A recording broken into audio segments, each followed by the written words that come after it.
ओम शांति।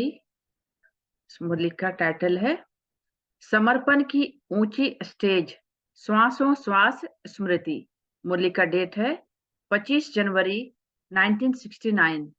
अव्यक्त स्थिति में स्थित होकर अव्यक्त को व्यक्त में देखो।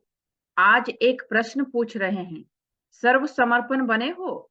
तो बच्चों ने बोला सर्व समर्पण है ही। यह सभी का विचार है या और कोई का कोई और विचार है? सर्व समर्पण किसको कहा जाता है? सर्व में यह देह का भान भी आता है। देह लेंगे तो देनी भी पड़ेगी, लेकिन देह का भान तोड़कर समर्पण बनना है। आप क्या समझते हो? देह के भान से भी संपूर्ण समर्पण बने हो? मर गए हो व मरते रहते हो? देह के संबंध और मन के संकल्पों से भी तुम देही हो। यह देह का अभिमान बिल्कुल ही टूट जाए तब कहा जाए सर्व समर्पणमय जीवन। जो सर्व त्यागी सर्व समर्पण जीवन वाला होगा, उनकी ही संपूर्ण अवस्था गाई जाएगी, और जब संपूर्ण बन जाएंगे तो साथ जाएंगे। आपने शुरू में संकल्प किया था ना कि बाबा जाएंगे तो हम भी जाएंगे, फिर ऐसा क्यों नहीं किया? यह भी एक स्नेह है, और संग तोड़ एक संग जोड़ने की यह चेन है जो अंत समय की निशानी है। जब कहा था तो क्यों नहीं शरीर छोड़ा? छोड़ सकते हो?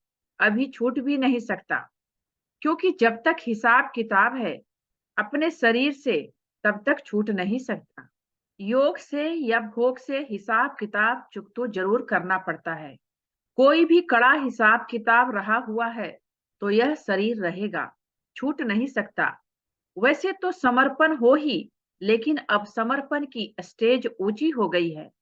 समर्पण उसको कहा जाता है जो श्वासों श्वास स्मृति में रहे, एक भी श्वास विस्मृति का न हो। हर श्वास में स्मृति रहे। और ऐसे जो होंगे उनकी निशानी क्या है?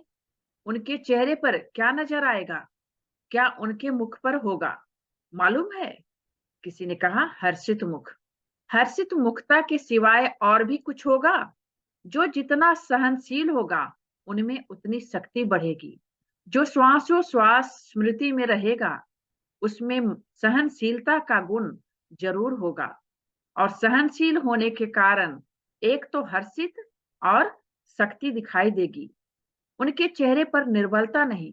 यह जो कभी कभी मुख से निकलता है, कैसे करें, क्या होगा, यह जो शब्द निर्बलता के हैं, वह नहीं निकलने चाहिए। जब मन में आता है तो मुख पर आता है, परंतु मन में नहीं आना चाहिए। मन मनाभव मध्याजी भव। मन मनाभव का अर्थ बहुत गुह्य है।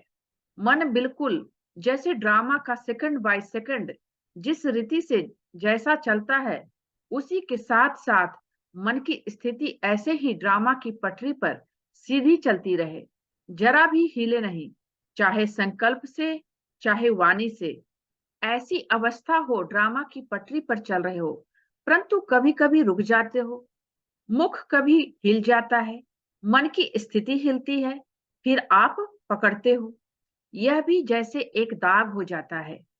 अच्छा, फिर भी एक बात अब तक भी कुछ वाणी तक आई है, प्रैक्टिकल में नहीं आई है। कौन सी बात वाणी तक आई है, प्रैक्टिकल नहीं? यही ड्रामा की हाल जो सुनाई, लेकिन और बात भी बता रहे थे। वह यह है, जैसे अब समय नजदीक है, वैसे समय के अनुसार जो अंतर्मुखता की अवस्था वाणी से परे अंतर्मुख होकर कर्मणा में अव्यक्त स्थिति में रहकर धारण करने की अवस्था दिखाई देनी चाहिए, वह कुछ अभी भी कम है। कारोबार भी चले और यह स्थिति भी रहे, यह दोनों ही इकट्ठा एक समान रहे, अभी इसमें कमी है। अब साकार तो अव्यक्त स्थिति स्वरूप में स्थित है, लेकिन आप बच्चे भी अव्यक्त स्थिति में स्थित होंगे तो अव्यक्त मुलाकात का अलौकिक अनुभव कर सकते हो। एक मुख्य बात और भी है, वर्तमान समय ध्यान पर देते हैं जो तुम्हारे में होनी चाहिए। वह कौन सी? कोई को आता है? जो मुख्य साकार रूप में भी कहते थे, अमृत वेले उठना। अमृत वेले का वायुमंडल ऐसा ही रहेगा। साकार में अमृत वेले बच्चों से दूर होते भी मुलाकात करते थे। लेकिन अभी जब अमृत वेले चक्र लगाने बाबा आते हैं, तो वह वायुमंडल देखा नहीं है। क्यों थक गए? इस अमृत वेले के अलौकिक अनुभव में थकावट दूर हो जाती है, परंतु यह कमी देखने में आती है।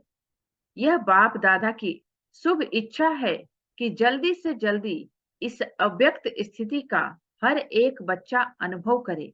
वैसे तो आप जब साकार रीति से मिलते थे, तो आपकी आकारी स्थिति बन जाती थी। अब जितना जितना अव्यक्त आकारी स्थिति में स्थित होंगे, उतना ही अलौकिक अनुभव करेंगे। ओम शांति। थैंक यू बाबा का और थैंक यू आप सबका। ओम शांति।